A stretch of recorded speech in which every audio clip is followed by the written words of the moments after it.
Ya Allah, ya Allah, ya Allah. İlahi, əllərimizi naumid qaytarma. Amin deyən dilləri lal öldürmə. Bağışlamamış bizi bu dünyadan aparma. Bu namazı, bu duaları, bu ibadətləri, bu deyib eşitməyi bizdən qəbul elə.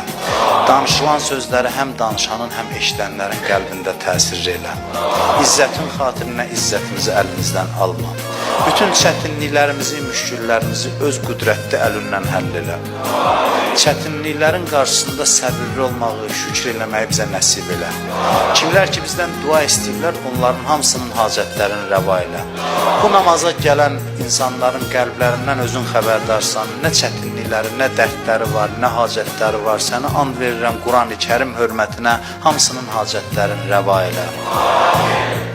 Qiyamət günü axirətdə günahkar qəlblərimizi cəhənnəm odunda yandırma. Ailəmizdən, övladlarımızdan Peyğəmbər, Əhl-i-Beyt, Quran düşməni qərar vermə. Müsəlmanların birliyin, vəhdətin bundan daha möhkəm elə. Hər kim müsəlmanlar arasında ixtilaf salmaq istəyir, onların şərrindən bizi hifz elə.